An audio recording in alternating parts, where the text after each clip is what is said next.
오늘 주신 하나님 말씀은 시편 1편 1절에서 6절 말씀입니다. 시편 1편, 제가 가진 성경으로 구약성경 805쪽에 있습니다. 시편 1편입니다. 다 함께 찾으신 줄 알고 교독하시고 마지막은 합독하시겠습니다. 복 있는 사람은 악인들의 꾀를 따르지 아니하며 죄인들의 길에 서지 아니하며 오만한 자들의 자리에 앉지 아니하고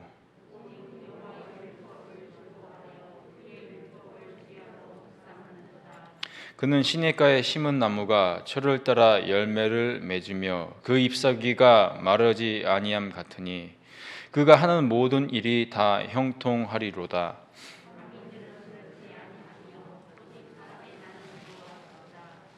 그러므로 악인들은 심판을 견디지 못하며 죄인들이 의인들의 모임에 들지 못하리로다.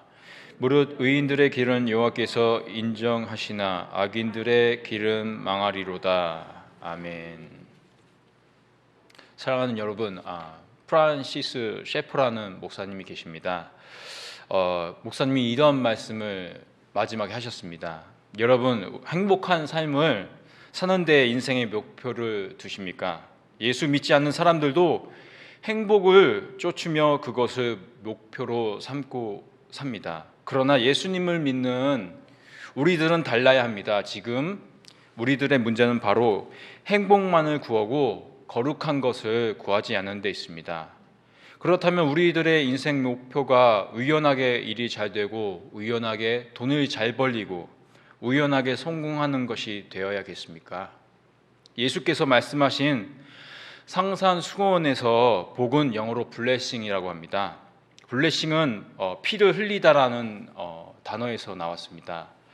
영어를 쓰는 미국인들 조상은 예수 그리스도의 보혈만이 복이라고 믿었습니다. 오직 예수 그리스도의 보혈로 하나님과의 바른 관계를 맺는 것이 축복입니다. 이처럼 축복이란 하나님과 바른 관계를 맺기입니다.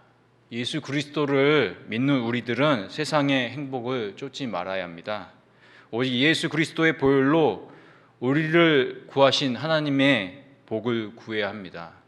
하나님 앞에 부끄럽지 않는 거룩한 삶이 바로 축복된 삶입니다. 사랑하는 여러분, 시편 1편은 전체 시편의 첫머리가 됩니다. 1편은 복 있는 사람과 악인의 삶과 끝이 극명하게 다르다고 말씀합니다. 시편 1편은 나무, 시냇가, 뿌리, 잎사귀, 더위, 가무는 해, 열매, 물된 동산 등 우리가 쉽게 떠올릴 수 있는 그림 언어입니다. 또한 의인과 악인을 나누는 것도 우리 머릿속에 생생하게 떠오릅니다. 악인, 죄인, 오만한 자, 의인을 아주 잘 나누어서 설명하고 있습니다. 또한 악인과 의인, 악인의 길과 의인의 길, 열매와 바람에 나는 겨, 형통과 심판 등과 같은 아주 다른 말을 함께 씁니다. 시편 1편은 독자가 쉽게 기억할 수 있도록 아름답게 문학적으로 노래하고 있습니다. 사랑하는 여러분, 시편 1편 1, 2절입니다. 복 있는 사람은 악인들의 꾀를 따르지 아니하며 죄인들의 길에 서지 아니하며 오만한 자들의 자리에 앉지 아니하고 오직 여호와의 율법을 즐거워하여 그의 율법을 주야로 묵상하는도다. 본시 1편 2절, 오직 여호와의 율법을 주목해야 합니다. 율법은 히브리어로 토라입니다. 토라는 하나님의 율법뿐만 아니라 하나님의 말씀을 가리키고 있습니다. 지금 이 시편 1편에서 이 율법은 중요합니다. 여호와의 율법은 특히 하나님께서 삶의 지침으로 사람들에게 주신 교훈입니다. 하나님의 말씀은 하나님의 권위와 같습니다. 하나님의 말씀에 하나님의 모든 뜻이 담겨 있죠. 하나님은 말씀으로 온 천지 만물을 만드시고 다스리십니다. 하나님의 말씀은 온 천지 만물의 중심이며 역사입니다. 하나님의 말씀 안에서 모든 것이 시작되고 깨닫게 되며 영원합니다. 본시 1편 1절에서 복 있는 사람이라고 시작합니다. 복 있는 사람을 원어로 풀어봅니다. 복 있는 사람은 행복하도다 무언가를 하는 사람이라고 풀어야 합니다. 이제 무언가를 해야 행복한 사람이 되는지를 말씀드리겠습니다. 특히 복 있는 이라는 이 단어가 원어로 에세르라고 합니다. 이 원어 에세르는 곧다, 똑바로 가다란 뜻이 있습니다. 또한 번영하다, 성공하다란 뜻도 있습니다. 따라서 원문으로 볼 때 복 있는 사람은 어떤 사람인지 소개합니다. 하나님의 말씀 위에 바로 서 있는 사람, 하나님 말씀을 지키는 사람이 복 있는 사람입니다. 그리스도인에게 하나님 말씀은 유일한 생명입니다. 성경에 계시된 말씀에 하나님의 거룩한 뜻과 마음이 담겨 있습니다. 요한복음 17장 17절은 말씀합니다. 그들을 진리로 걸어가게 하옵소서. 아버지의 말씀은 진리니이다. 히브리서 4장 12절 생명의 말씀은 우리의 심령과 골수와 관절을 찔러 쪼갭니다. 하나님 말씀은 나의 마음과 생각과 뜻의 옳고 그름을 알 수 있는 기준이 됩니다. 나의 영혼과 양심을 하나님 말씀에 비추어야 합니다. 하나님의 거룩한 뜻에 어긋나는 나의 죄악을 깨닫게 합니다. 성령께서 말씀으로 내 영혼을 깨끗게 하시고 진리를 믿게 하십니다. 사랑하는 여러분, 본시 1편 2절 묵상이라는 단어를 풀어보겠습니다. 묵상에 해당하는 히브리어는 되새김하다입니다. 소를 아시죠, 여러분? 소가 바로 되새김질하는 동물입니다. 소는 음식을 소화할 수 있는 위장이 무려 4개나 갖고 있다고 합니다. 소가 풀을 먹을 때는 대충 씹고 그냥 삼켜버립니다. 그리고 나중에 한가할 때 그것을 꺼내 곱씹어서 다른 위장으로 넘깁니다. 이렇게 자꾸 하면 살이 되고 피가 되고 기름이 됩니다. 소가 풀을 계속해서 씹고 넘길 때에 영양분이 됩니다. 이처럼 하나님의 말씀을 듣거나 읽은 다음 기도와 함께 말씀을 묵상해야 합니다. 기도와 말씀 묵상으로 영적인 영양분을 깊이 빨아들일 수가 있습니다. 사랑하는 여러분, 모든 말씀은 성경의 주제이신 예수 그리스도와 연결이 됩니다. 말씀에 대한 깊은 묵상은 예수 그리스도께로 인도됩니다. 요한복음 5장 39절에서 우리 주님 예수 그리스도께서 말씀하십니다. 너희가 성경에서 영생을 얻는 줄 생각하고 성경을 연구하거니와 이 성경이 곧 내게 대하여 증언하는 것이니라. 복 있는 사람은 말씀을 묵상하여 진리를 마음에 받아들이는 사람입니다. 길이요 진리요 생명 되신 분은 오직 예수 그리스도이십니다. 여러분, 요한복음 1장 14절 예수 그리스도는 말씀이 육신이 되어 우리 가운데 오신 분입니다. 하나님 나라는 예수 그리스도를 통하여 이 땅에 임합니다. 묵상을 통해 진리의 말씀이신 예수 그리스도를 마음에 받아들일 때 말씀을 묵상하는 사람의 심령 가운데 하나님 나라가 펼쳐집니다. 따라서 하나님 나라가 심령 가운데 이루어지는 사람이 곧 복 있는 사람입니다. 누가복음 17장 21절에서 말씀합니다. 예수께서 대답하여 이르시되 하나님의 나라는 볼 수 있게 임하는 것이 아니요 또 여기 있다 저기 있다고도 못하리니 하나님의 나라는 너희 안에 있느니라. 사랑하는 여러분, 반면에 본시 1편 1절에서는 하나님과 그분의 말씀을 저버린 사람의 끝을 끔찍하다고 말합니다. 그럴 땐 행실과 죄악에 빠져 헤어날 수 없습니다. 구체적으로 복 있는 자가 멀리해야 할 악인의 3가지 모습을 말하고 있습니다. 악인들의 꾀, 죄인들의 길, 오만한 자들의 자리에 함께 하지 말 것을 말합니다. 무려 3번씩이나 히브리어로 가장 강한 부정어를 써서 강조합니다. 1절 악인들의 꾀를 따르지 아니하며 죄인들의 길에 서지 아니하며 오만한 자들의 자리에 앉지 아니하고, 따르다 서다 앉다라는 단어들은 점점 악하게 되는 죄의 모습을 보여줍니다.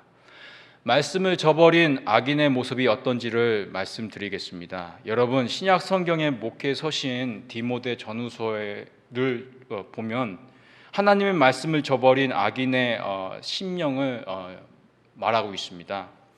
하나님의 말씀을 저버린 악인은 갈수록 강팍해집니다. 하나님의 말씀을 따르지 않는 사람의 끝은 끔찍합니다.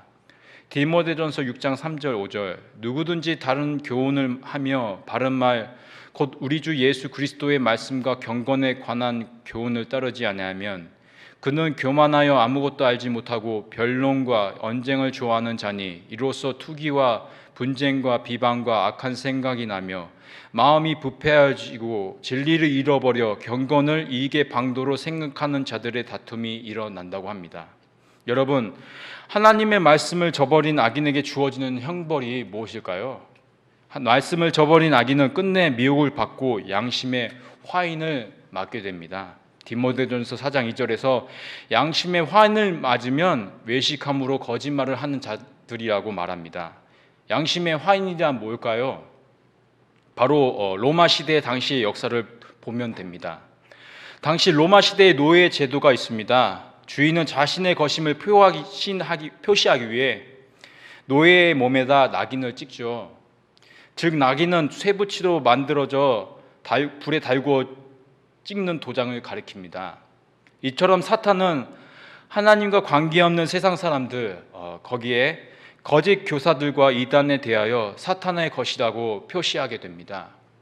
양심에 화인 맞은 사람은 사탄의 종로도 하는 사람이죠.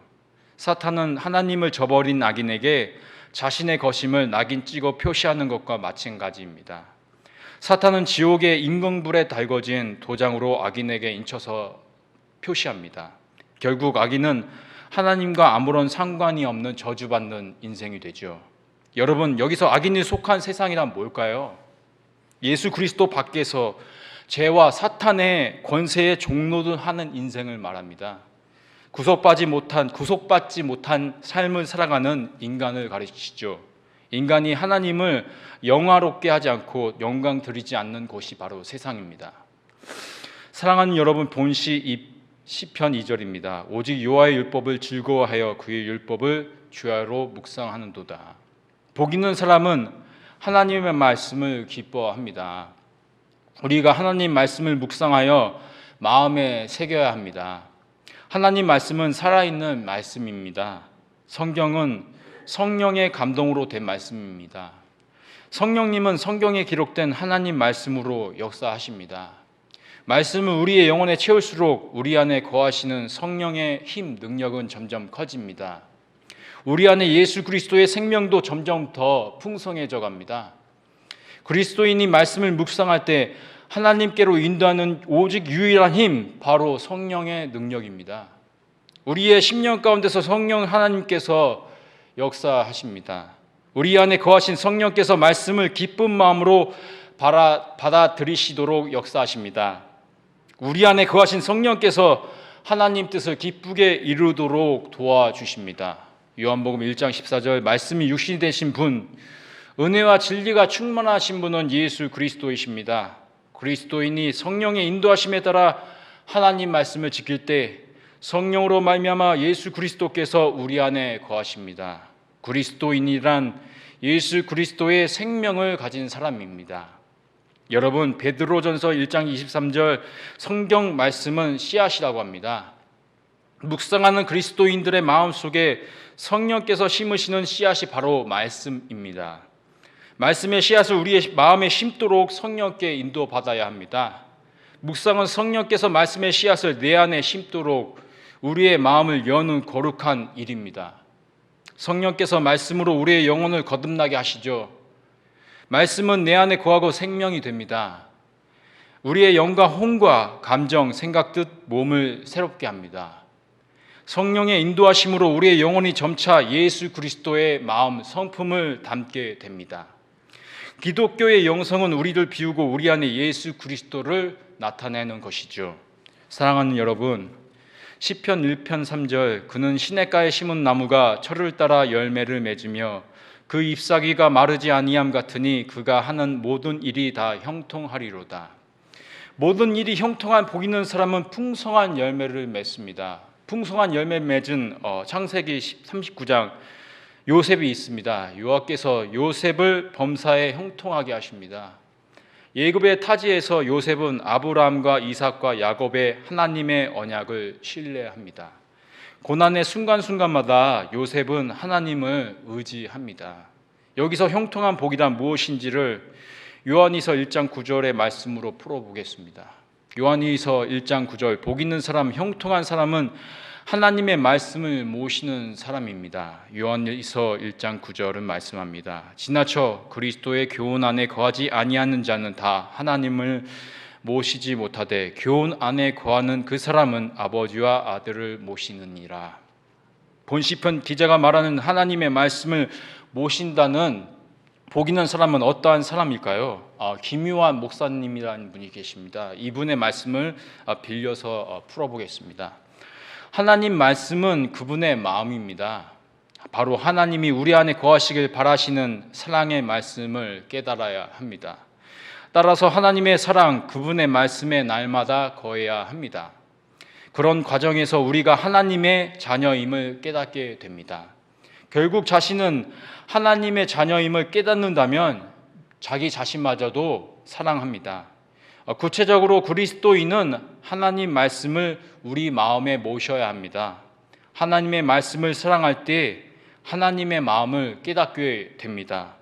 우리가 하나님 말씀을 마음에 모실 때 하나님께서 우리를 만드신 목적대로 살게 됩니다. 모순되게도 역설적이게도 하나님을 사랑하는 것이 자기를 사랑하는 것입니다. 왜냐하면 하나님을 사랑할 때 우리는 진정으로 행복하기 때문입니다. 하나님 마음과 우리의 마음이 함께 할 때 행복하게 됩니다. 이런 사랑은 먼저 하나님을 사랑하고 그분의 형상을 점점 닮아가고 싶어 합니다. 하나님과 예수 그리스도와 성령님을 나타내도록 자기를 점점 더 감추게 됩니다. 마침내 하나님과 우리 그리스도인은 하나가 됩니다. 사랑하는 여러분, 복 있는 사람은 자신을 죄인으로 인정합니다. 동시에 그리스도 안에서 은혜로 구원받고 새로운 피조물이 되었음을 압니다. 복 있는 사람은 날마다 그리스도 안에 있는 하나님의 형상을 회복하기 시작합니다. 하나님의 영광을 자신의 삶의 모든 측면에서 드러내려고 합니다.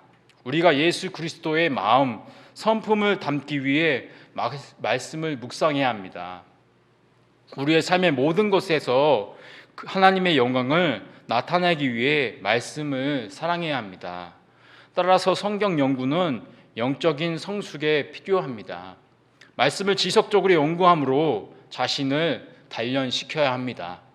마침내 선과 악을 분별할 수 있는 능력을 지닌 자가 곧 영적으로 성숙한 사람입니다. 특히 베드로전서 2장 2절은 말씀합니다. 갓난 아기들 같이 순전하고 신령한 젖을 사모하라. 이는 그로 말미암아 너희로 구원에 이르도록 자라게 하려 함이라. 베드로전서 2장 2절을 영어 킴 제임스 버전의 성경에는 이렇게 쓰여 있습니다. 순전하고 신령한 젖을 순전하고 신령한 말씀의 젖이라고 말씀합니다. 우리나라의 예수 전도단을 소개한 오디언 목사님의 말씀을 제가 빌려 쓰겠습니다. 묵상은 그리스도인의 성장을 돕기 위해 하나님이 주신 도구입니다. 사랑하는 여러분, 본시 1편 4절 6절입니다. 악인들은 그렇지 아니하며 오직 바람에 나는 기와 같도다. 그러므로 악인들은 심판을 견디지 못하며 죄인들이 의인들의 모임에 들지 못하리로다. 무릇 의인들의 길은 여호와께서 인정하시나 악인들의 길은 망하리로다. 시편 1편 6절, 무릇 의인들의 길은 여호와께서 인정하시나 악인들의 길은 망하리로다 라고 말씀합니다. 이제 여러 신학자들은 말합니다. 의인은 성령을 쫓아 말씀을 실천함으로 하나님의 의를 이루는 사람입니다. 여기서 하나님의 의는 무엇일까요? 그것은 하나님께서 우리와의 관계 가운데 나타내신 하나님의 거룩하심을 말합니다. 의와 공의는 죄를 미워하시는 하나님의 거룩하심을 말합니다. 세상을 다스리시는 가운데 하나님의 거룩하심을 나타내는 것이 의입니다. 하나님의 말씀은 우리를 깨끗하게 거룩하게 합니다. 하나님의 말씀의 은혜는 죄악보다 더 깊고 강력하게 우리 안에 찾아옵니다. 말씀의 은혜는 우리의 심령을 깨끗게 합니다. 요한복음 15장 3절에서 주님의 말씀이 우리를 깨끗하게 한다고 말합니다. 고린도전서 6장 11절 성령께서 말씀으로 우리의 심령을 깨끗하게 하십니다. 말씀이 우리 안에 살아 움직입니다. 말씀이 우리를 더럽게 만든 죄악의 찌꺼기마저도 남김없이 없애줍니다. 시편 119편 11절은 말씀합니다. 내가 주께 범죄하지 아니하려 하여 주의 말씀을 내 마음에 두었나이다. 사랑하는 여러분, 다시 오대원 목사님이 의인에 대하여 소개한 글을 소개합니다. 의인은 온유한 성품을 가진 사람입니다. 의인은 오직 하나님의 뜻을 더 우선하는 사람입니다. 마음에 심긴 말씀을 온유함으로 받아들인 사람이 바로 의인입니다. 의인은 성경을 통해 말씀하시는 하나님께 전적으로 순종하는 사람이기 때문입니다. 말씀으로 자신을 다시 빚으시도록 자신을 내어드리는 사람이 의인입니다. 그러면 그 말씀은 우리의 생각과 감정과 뜻을 새롭게 만들어줍니다. 사랑하는 여러분, 상상수훈의 마태복음 5장 5절이 있습니다. 여기서 5장 5절 의인은 복이 있나니 땅을 기업으로 받을 것이며 라고 말씀하지요. 의인, 온유한 사람은 누구인지를 말씀드리겠습니다. 온유, 마태복음 5장 5절의 온유는 원어로는 그냥 착하다는 뜻이 아닙니다. 근데 성경에서 온유하다는 뜻은 착하고 부드러운 성격을 말하는 것이 아닙니다. 착한 마음, 도덕적이고 윤리적인 성품의 온유를 가리키지 않습니다. 성경적인 온유란 과연 어떠한 성품을 가리키는지 말씀드리겠습니다. 이를테면 난폭한 폭력적인 야생마가 조련을 받아 잘 길들여진 상태를 말합니다. 즉 온유란 무엇인지 구체적으로 말씀드리겠습니다. 천성은 야생마처럼 거칠고 폭력적인 사람이 주님의 말씀으로 따뜻하고 부드러운 성품으로 변화된 사람을 말합니다. 에스겔 36장 26, 27절 성령께서 임하시면 우리의 마음이 바뀝니다. 육신적인 굳은 마음이 부드러운 마음으로 바뀝니다. 그것은 하나님의 말씀대로 살게 하시려는 뜻입니다. 온유를 우리나라 단어 중에 그나마 비슷한 뜻을 지닌 단어를 찾아보았습니다. 바로 충성입니다. 하나님의 말씀에 충성된 자가 온유한 사람입니다. 하나님의 말씀에 순종하는 마음이 바로 온유입니다. 어린 양 예수 그리스도는 성령의 열매 중 하나인 온유한 성품을 지닌 분이십니다. 도살장에 끌려가신 어린 양, 우리의 죄악을 십자가의 대속의 보혈로 사하여 주신 어린 양 예수 그리스도, 즉 마태복음 5장 5절에서 등장하는 온유한 사람은 자기 자신을 부인한 사람입니다. 자기 십자가를 지는 상태입니다. 하나님의 말씀에 순종하는 것이 곧 온유입니다. 따라서 온유는 착한 마음, 부드러운 마음, 도덕적 윤리적인 그런 뜻이 아닙니다. 우리가 하나님만 바라보았을 때 하늘에서 주시는 복된 성품을 말합니다. 마태복음 5장 5절 온유한 자는 땅을 기업으로 받습니다. 즉 온유한 자는 하나님 나라를 마지막에 기업으로 받게 됩니다.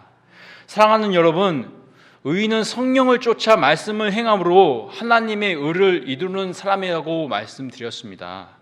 반면에 악인은 나름대로 열심히 말씀을 따라 산다고는 하면서 자기의 의만 드러내는 사람입니다. 악인은 자기 의만 드러내고 하나님 앞에 불순종한 사람을 말합니다. 악인은 오직 바람에 나는 규와 같습니다.